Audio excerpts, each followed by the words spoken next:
Well, hello there. This is the Jayman Show. I'm your host, Jaiye Bynoe. We have a wonderful show today. Thank you for tuning to the show today, the Jayman Show.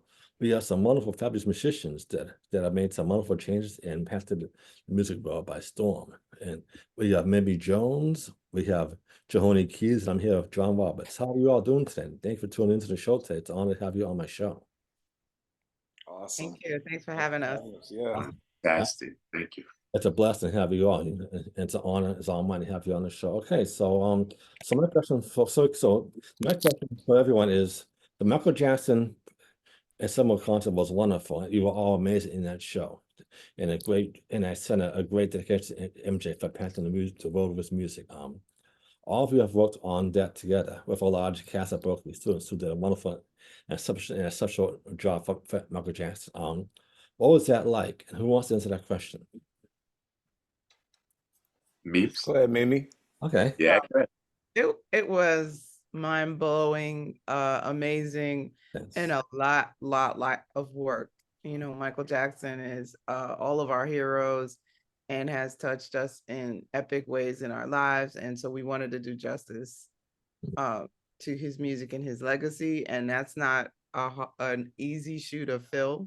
Uh, So, you know, especially when you're working with talented people, but you know, they need mentoring and that sort of thing and training in the music. So it was a process, mhm. but in the end, I think we all were able to really celebrate. So, you know. Yes. Does anybody else want to comment on that show? Jahoni, John, what anyone want to say anything about that show? Because you all were amazing in it. Yeah, I second that with Mimi. A lot of work in the last 2 semesters. And we had to do some trial and error with stuff. You know, we thought we would do it a certain way, and then we had to go another route to make it make sense. But it was a joy to work with the students. They were very humble and easy to work with. They were eager to learn. So it made it easier for us. And, to have this type of faculty doing it together, like that was like, we call ourselves the dream team. Yeah. Because one thing I might be doing in my department and another thing Professor Jones is doing, another thing Professor Fuller's doing, Professor Jhony, we all took our own separate roles. And when it all came together, it made sense. Like when we all got into the room together, all of those different departments meshed into one thing. Yeah. So yeah, it And was cool. how about you, Tony? How do you feel about Jahoni? Oh man, it was amazing. It was just such amazing experience to for all of us to be working together on such a big project. There was so many legs, so many things that we need to target at the same time. Mhm. And we all put in a lot of hours to make sure that those kids really get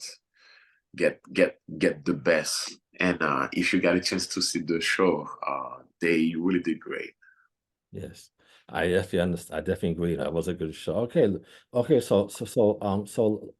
Um, Lil John Roberts, my question is this: you're one of the most sought after jazz R&B drummers of this generation. And your studies began in 1991 when you were awarded full scholarship to study at Berklee College of Music in Boston. And Hmm. you said you joined for 2 years where you did not to further pursue your touring career with R&B artists, Jazz Jeff, and the Fresh Prince of Will Smith. One of the greatest Hmm. of all time. Yeah. You're doing it all. And such great inspiration to me and to many other musicians coming up. Who look up to you. And, Thank you. and so, and this is also a tough industry to get into. Yeah. So what would you say to a new musician who's looking to break into the music industry? What would you say to them? Definitely one thing is being humble, being cool to work with, being diligent with your work.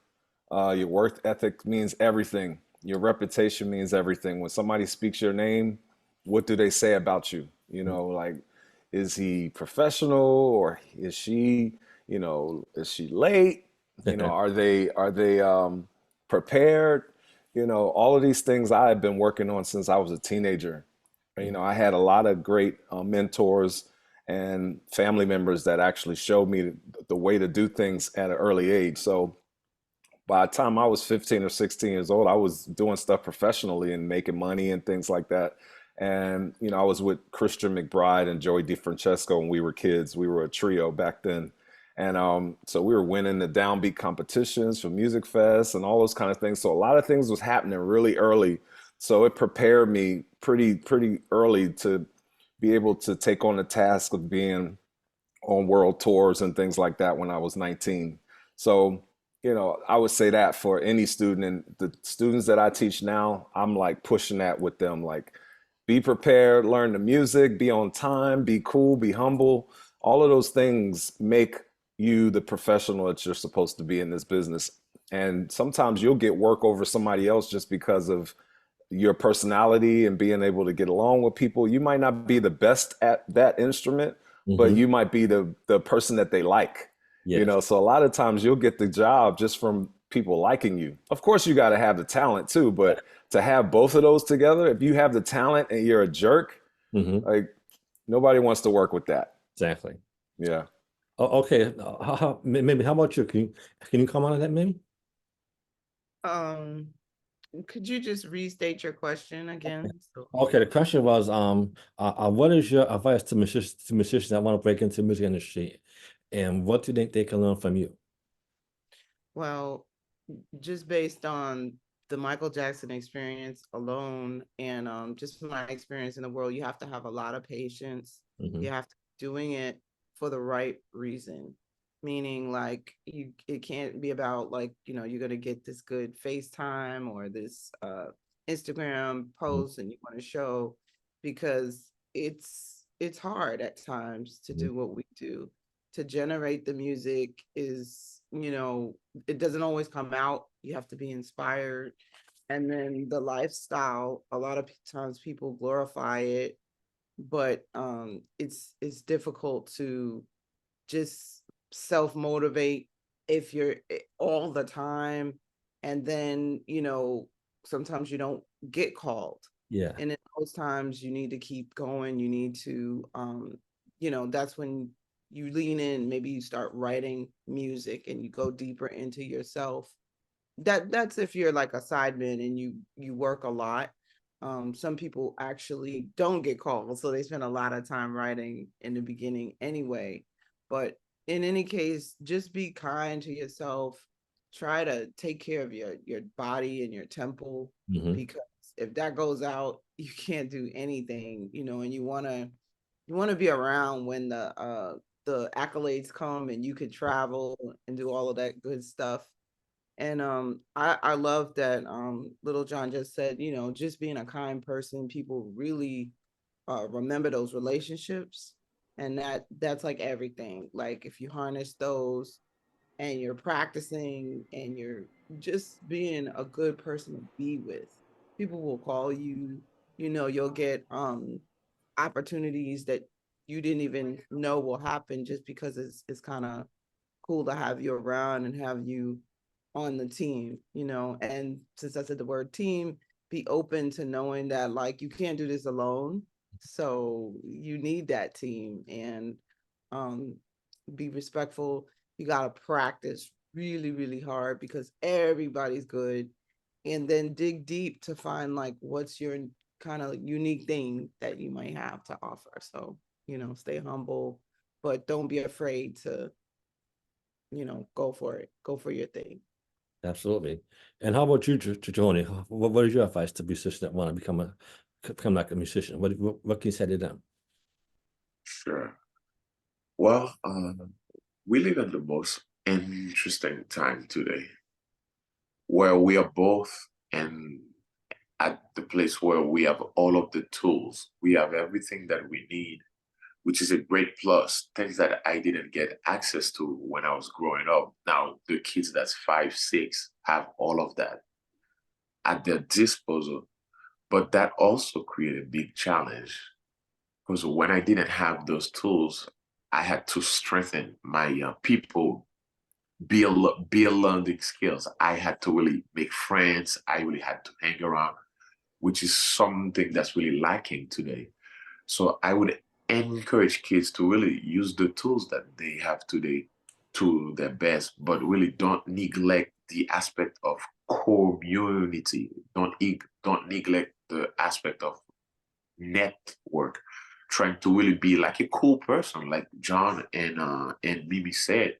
Just really, just today, since you have all of the tools, there's more of a challenge to really be all of it. You cannot just rely on one thing today. You have the tools, but you have to do all of it. Since that's the kind of world that we are living in.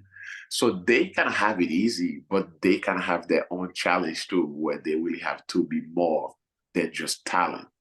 And you got to have cool glasses like Johnny. Yeah. That's a must. red eyes like Johnny too. Johnny, are you overseas right now? Or are you back home?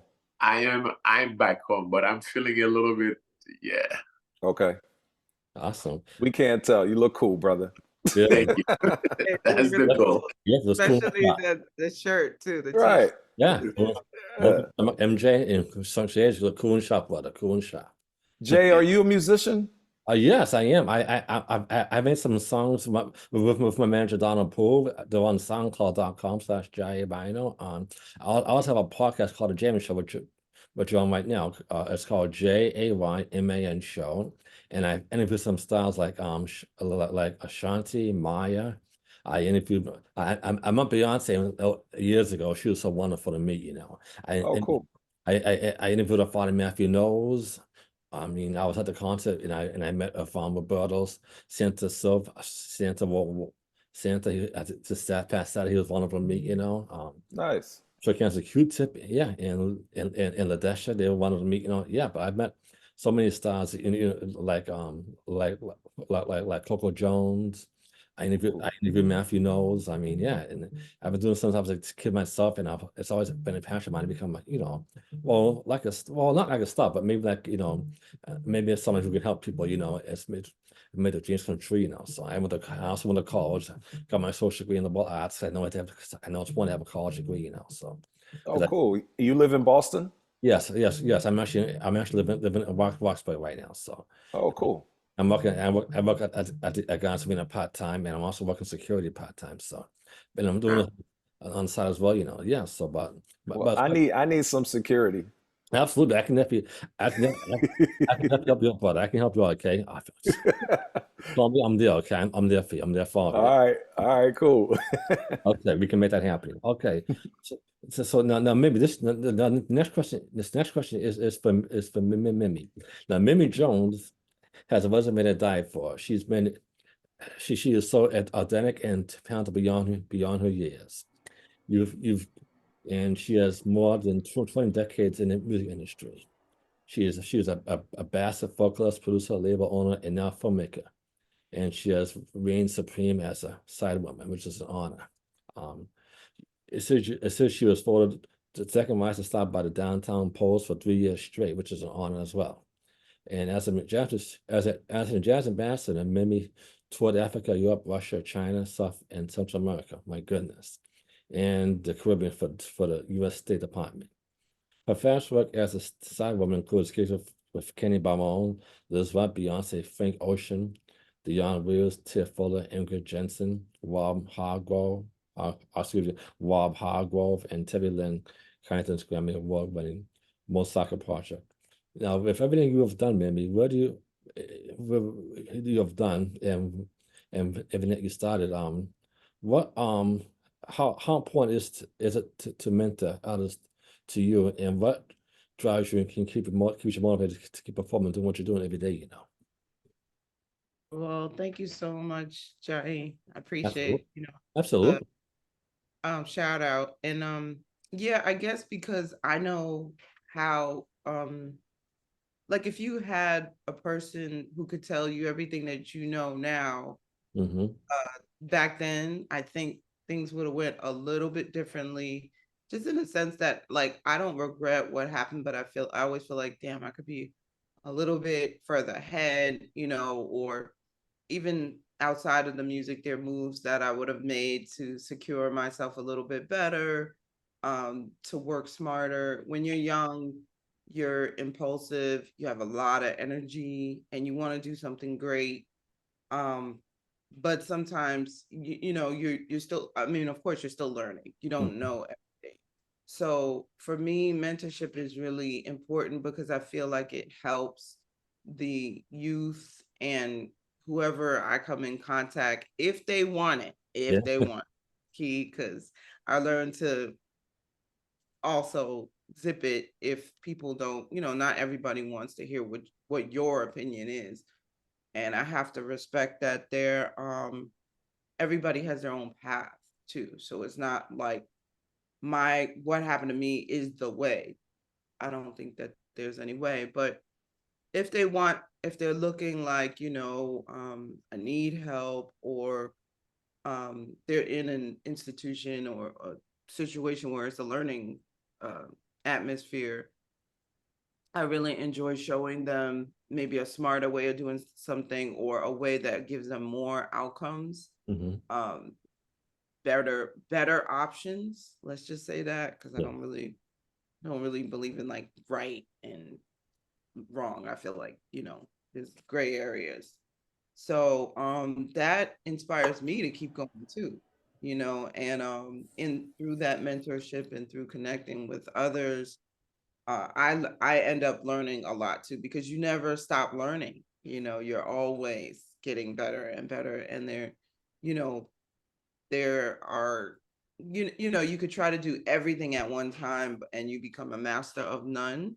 So in that light, I love allowing people to do what it is they do, and I learn from them. Some things maybe I will try, and some things I'm like, you got that, you know, Yeah. that's your lane.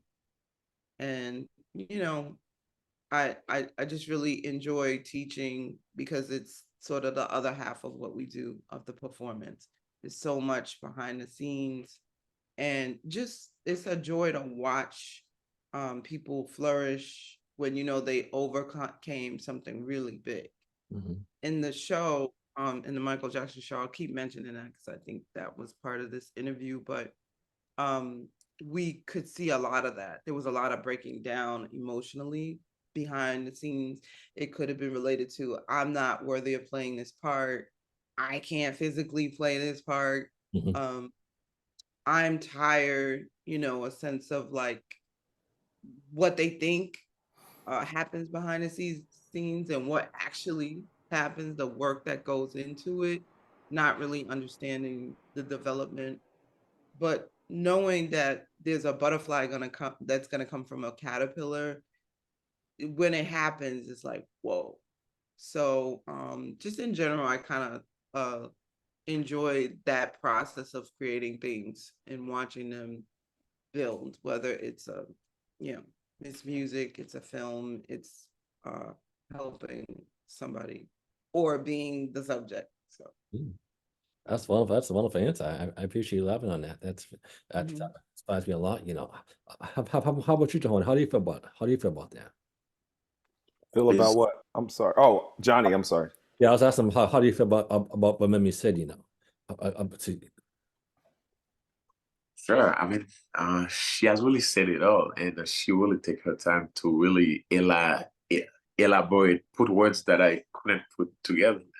That's why we love our memes. She's really the best. yeah, I couldn't say better myself. You know. Okay. Yeah. Okay, now, Jhony, on this question is for you, Jhony. It says right here, Johnson Francis Fensel, aka Trust. Wasco. Okay, so tell me, I appreciate it. Okay. Make sure I get name right. You know, so Jhony So Keys is one of the most sought after multi-keyboardists, producers, and instructors in the New England area. Starting at 9 in Care for Port, France. You said you studied classical music and performed in Turkey before moving to the United States, where you are now reside with your family. And his diversity has allowed him to play many genres such as gospel, jazz, compa, kiss, kizombi, salsa, funk, R&B, and pop. Your gift has privileged you to share 5 years national and international stage with artists such as Billy Osborne, Dean Efton Childs, just to name a few. You're currently serving as professor at the prestigious Berklee College of Music, instructing the current and next generation musicians. That's wonderful. What is like being a professor at Berklee and training our future men and women in the entertainment industry right now? What is that like for you? It's amazing. It's really amazing.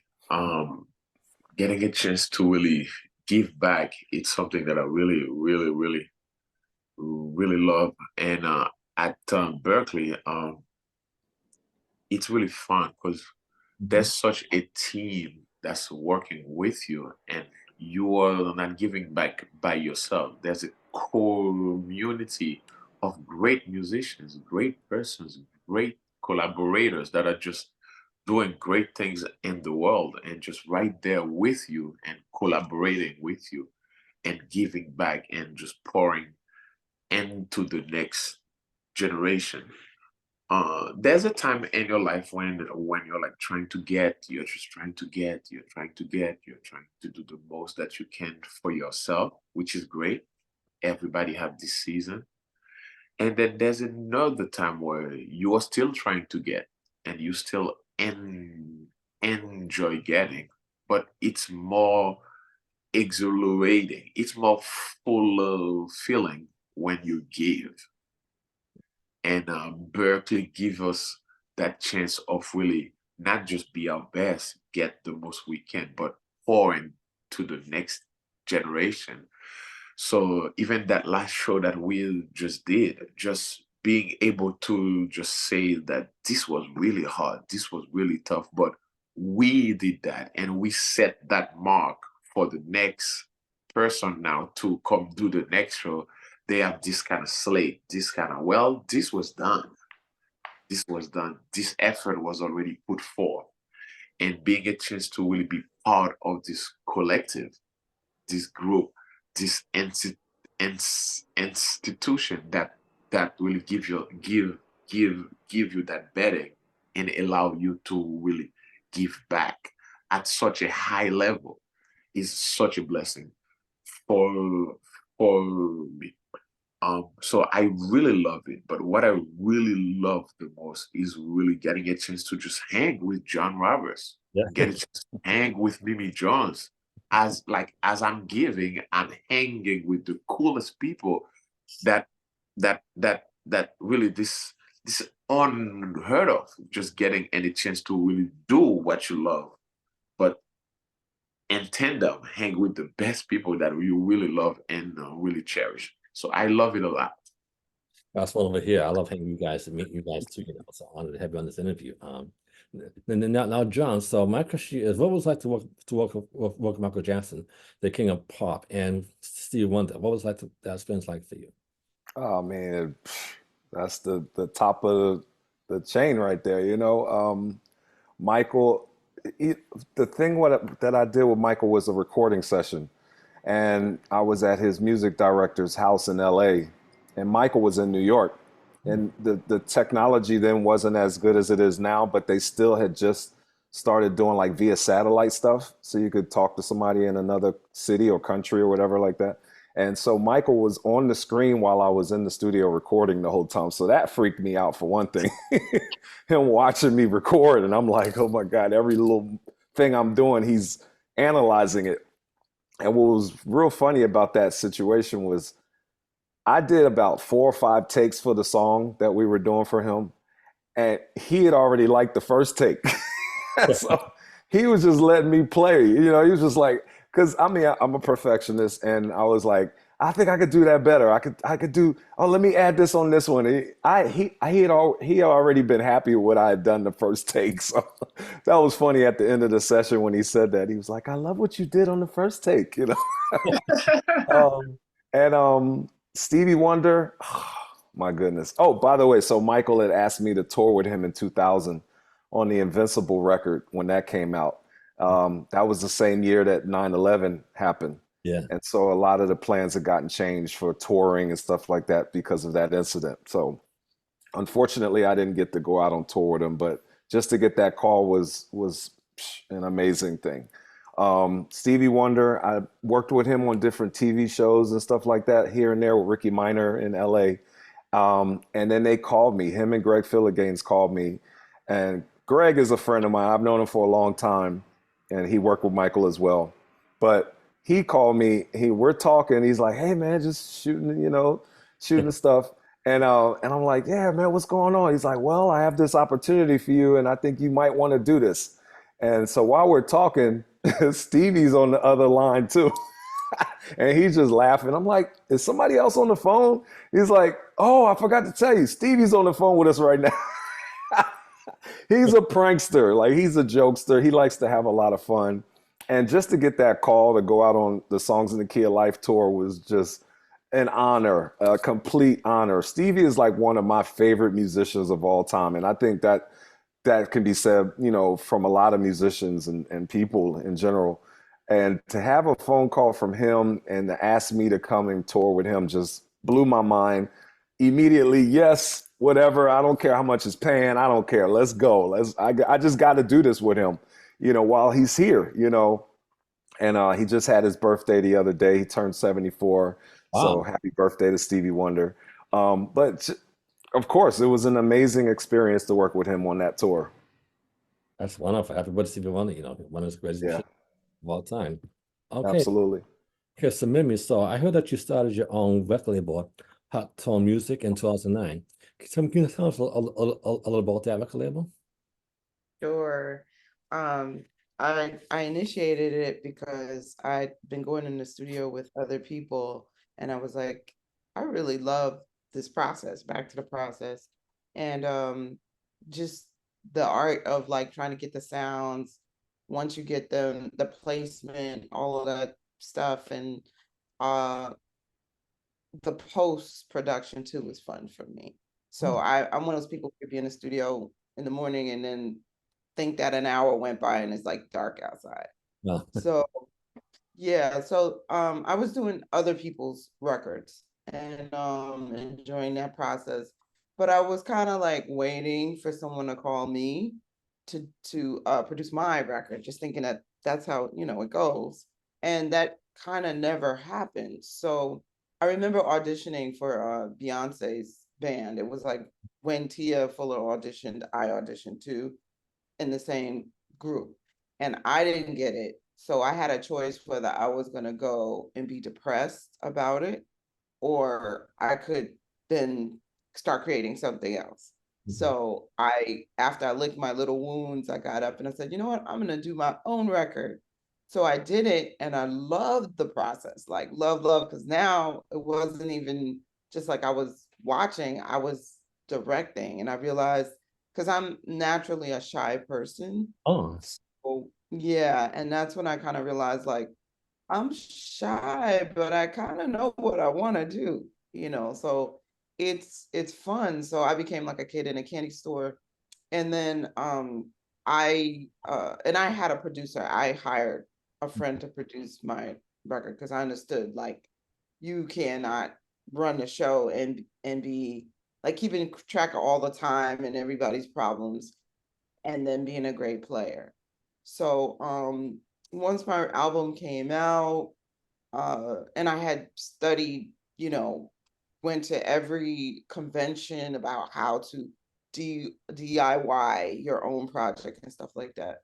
So I did well as far as like promotion and the cover. You could read it, that's like a whole thing, the picture. So people started saying like, who did your record? Who did your record? And I would say, oh, I guess this is what you could do. And so then I would tell them, and then I was like, I should just officialize this. Is that a word? I should It is just now. make this right. Yeah. And so I thought up a name, Hot Tone Music, and I went through the process of making it, a company. And then I started asking people if they wanted help. Like when they would ask me, well, how did you do that without money, or what do I need? And then I started taking them on. So I was able to do 10 records. And then we kind of ran into a financial crisis in the world. and I kind of stopped, and that's where the digital came. So I was like, I'm not sure about CDs anymore. Anyway, let me take a break. Mhm. And I recently then, well, before I say that, I kind of came back right before COVID, and I added on to it a booking agency because I realized I like doing that too, just like reaching out to people and connecting other people on stuff as well as myself. That was doing good too. And then COVID happened, so that shut that down. So right now I'm kind of taking it easy with the label, but I have 3 artists that I'm working on. Okay. I happen to be in one of the groups that is that I'm booking, and I'm co-producing some albums with people. So that's what we're doing now, and that label also hosts 2 uh, cinema projects, so we're working on those too. Okay. But taking my time. I feel yeah, yeah. Nothing wrong with that, you know. Now, what was it like to work with Beyonce? What is she like, the queen bee? Well, unfortunately, I didn't get called to do her band, but she did call me back to do Jay-Z's 40th birthday. Ah, And so I got a chance to meet her there. And she was very, very lovely, very nice. She made sure to come to me and meet me. It wasn't just like, okay, she literally shook my hand and thanked me for taking the time. I got called one day and by legendary Kim Burse. oh, Yeah, great director, MD for a lot of people. And she was like, okay, Mimi, if you're available, we would love to have you. And I was like, sure, this sounds amazing. And she's like, okay, so you're gonna learn these 50 songs for tomorrow. mhm. And I was like, what? Wait, what? Oh, So I had to stay up all night, so I know we're always telling students it could happen, but if you want the gig, you gotta get it. yeah, to the You work. can't play music, you Yeah, know. I put in the work, you So know. yeah, so I did that, and then the next morning I flew out to Dominican Republic because that's where they did it. Mhm. And it's an intense process because she is a mega star, Yes. and you're gonna see like everybody. Kanye was coming in there talking about they lost my bag. I don't got no clothes. It was like Yeah, really yeah, a that's lot going me. on. Yeah. Knowles was dressing the band and dressing, her daughter, and it's at at a super high level of just everything, hair and makeup, but at the interior of it, it's still very, very what is that word? Hmm, I don't know how to call it. Let's say gritty. It's Black people getting together trying to make this thing happen, and it feels a little like church, but like I don't know, a club. It's a mixture there. So it was a lot of fun. It was a little chaotic.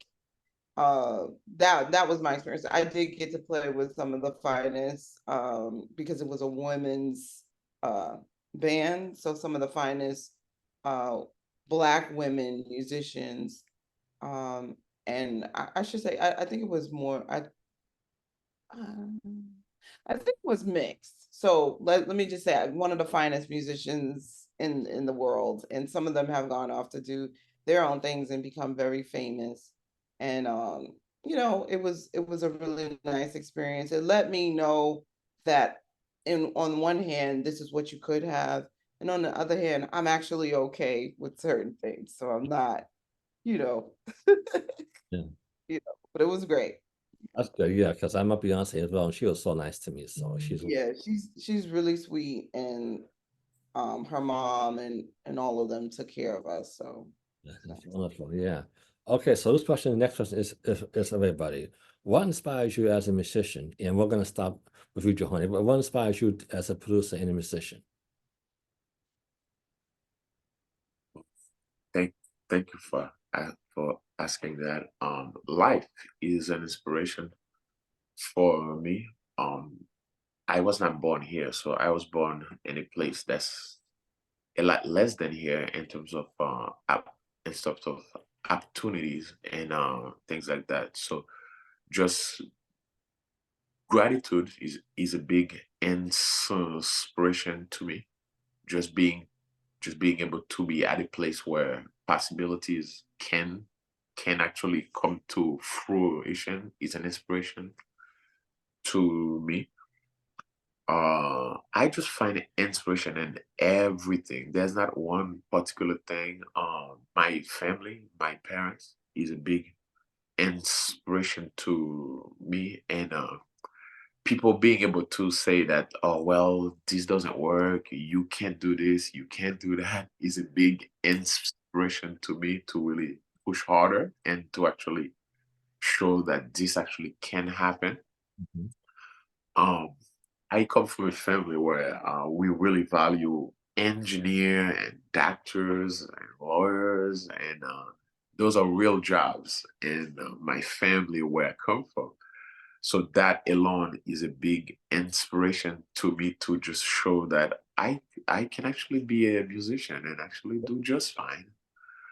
And I really glean my inspiration from a lot of different things in life. But I think gratitude and is one big thing for me. Just being able to say that, wow, I'm thankful that I'm here. Well, since I'm already here, let's see what I can do Mhm. with me being here. That's a wonderful answer. I'm so glad you're here and get to learn from you and then your wisdom. It's an honor. Mhm. Thank you, sir. Absolutely. Okay, how about you? John, what inspires you as a musician, John? Same thing that Johnny said, inspiration for one thing. Um, Energy, the energy that music gives. It's life for us. You know, I don't know what I would do if I didn't play music or had some type of affiliation with music in my life. It's my life. Connecting with others, playing with people that I love, and even playing with people that I don't love. You know, it's still a connection. You find ways to be cool with each other, even if there's friction there. Music will make you two connect, regardless of how you feel about each other or whatever like that. You know, for instance, Mimi Jones, like one of my favorite bass players now, and like me and her are just like, you know, ever since we met till now, we've grown so much closer and closer together, and I just love her. Um, but we're both Aries too. We're born on the same day, March 25th, and to work with her outside of playing has been a pleasure. Same with Johnny, same with Tia, you know, just everybody. Professor Burrell that did the choreography with us. We all have different personalities and we got to figure out how to, you know, work with each other with our personalities and all like that. I know I have a very strong personality, so you know, some things might throw people off sometimes, and you know, that's just how it is. Or somebody else might be the same way. Anthony Burrell is from Philly like me, so we're very, you know, rigid and tough love kind of things, like you know. But it's all coming from a place of love at the end of the day. We love on everybody. I know I love on everybody, you know. But yeah, the music thing and being able to make a living doing what I love to do. Yeah. You know, that's an honor from God, man, to be able to play music and pay my bills and take care of my family and my children, my immediate family, mom, dad, sister, you know, her kids, like just being able to do things for them when I can, you know, like that's a gift, man, and an honor from God for sure. That's the biggest thing for me is being able to do what I love to do and make a living doing it. Yeah, that's a blessing, you know. God gives you that opportunity. That's a blessing. It's getting better than that, you know. Yeah, absolutely. How about you, maybe? What inspires you as a musician? I mean, they just said all of it. Yeah, It's just such a it's a humbling experience. And when you realize how it touches people, how it heals yourself, you know, because you could be sick on a gig, sick before a gig, and while you're playing, you don't even feel it. And then when you end, you feel better, but then a little while later, you're like, oh shoot, wait, I'm still sick. I gotta figure this. Mhm. It's like magic, you know, what it can do and how it can, like they have both said, how it can bring the most totally different people together. Mhm. you know, and you could just chill on a vibration together. And it's Yeah. like, I love this. It's not about what you look like or, you know, whatever. It's magical, and to get paid to Hmm. be and it's not about the money, but it's about just being able to live like a decent person, when a lot of people think that that's not a real job. And you know, if you play your cards right and you do it right, it'll take you all the way around the world 1 billion times. You'll get into the smallest village that no one knows of or ever heard of, or island, or the biggest cathedral, you know, town hall, whatever, stadium, that just, you know, not in any other instance you wouldn't be able to make it that far.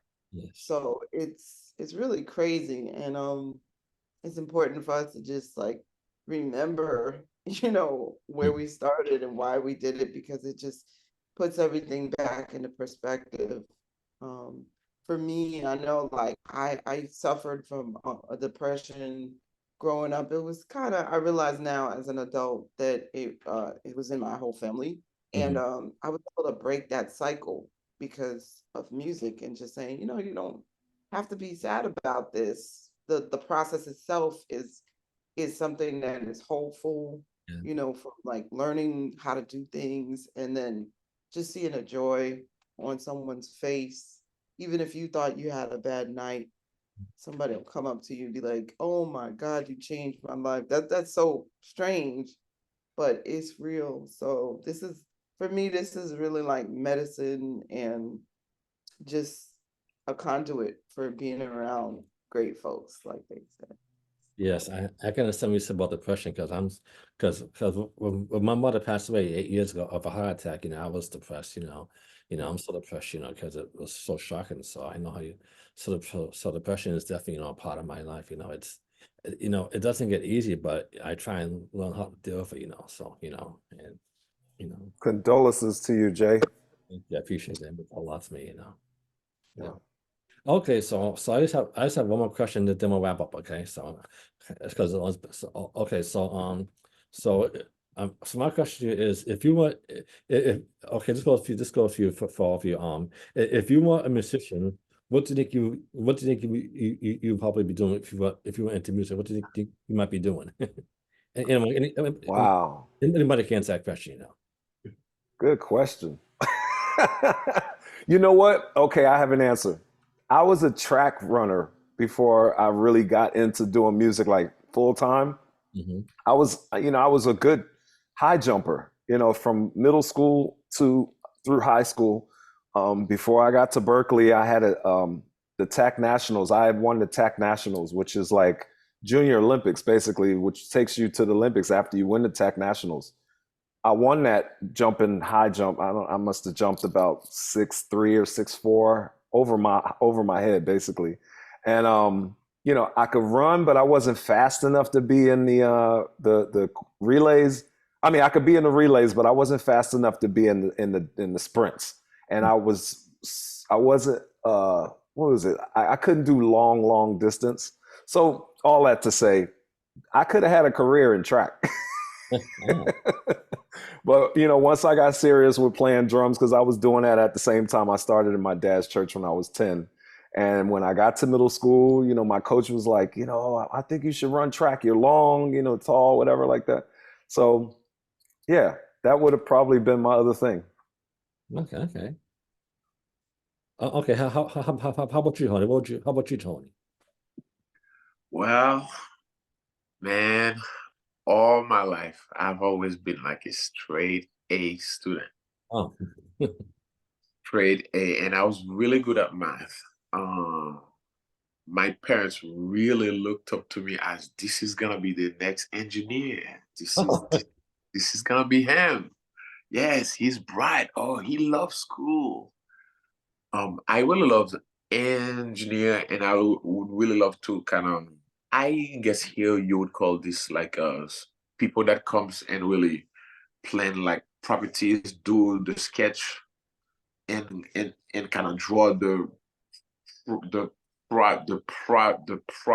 properties and all that stuff. I was really good with math. Really, really, really, really, really good with math. I could have done anything really, but none of it really interests me. Like I was really good with sports, really, really good. I used to play for my high school, both soccer and basketball. Yes, John, you can get it whenever you're ready. We're gonna find a court in the fall, brother. I remember that. Yeah, man, I really could have done so many different things, but none of it really interests me. I was good with school though, so I was really ripe for any places that I wanted to go in, like anything that I wanted to learn. My parents say that I'm very good at making a case. When I need something, I'm very convincing. So I guess I could have been a lawyer too. That's wonderful to hear. And how about you, Mimi? Well, back in the day, I had to choose whether I was gonna do music or dance because I Oh. really wanted to dance. Mm-hmm. Then you can't make all those rehearsals. Because you gotta do this amount of time of this one and the same amount. So What I type chose of dance, Mimi? Yeah. no all of it. Like I was tapping. Ballet, everything? Yeah, ballet wasn't so much my thing because back then they were like so body conscious, but I had to take it. I love modern, I love hip hop, jazz, all of that, tap dance, Yeah, learn Yeah, something new every day. yeah, I love that stuff. So, um, and now you can, everything is you can do whatever you want to do. But I chose the music because I was like, I could go further with this. When my knees start to give out, it won't be over, And then later on in life, I started doing because this is interesting. The Johnny, that word you were looking for was the architect, the guy Yeah, who was doing that. that is the word. Yeah, I got into I did one home renovation, like a gut renovation. I was like, this is cool. Again, I think it's like that process thing again, like from seeing it from this to that. So I think if I wasn't doing music, I would probably be some kind of contractor, just like or interior designer kind of person because I really, really love that stuff.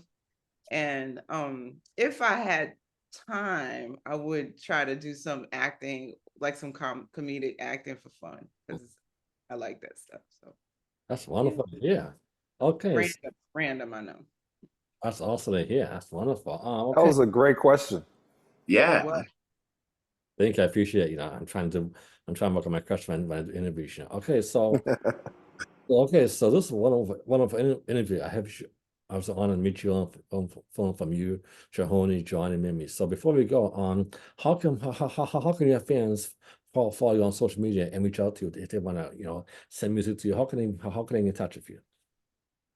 Well, everything for me is Lil John Roberts, LILJOHN Roberts, at everything. Yeah. Okay, Mimi.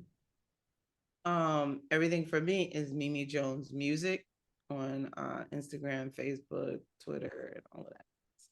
Okay, how about you, Jhony?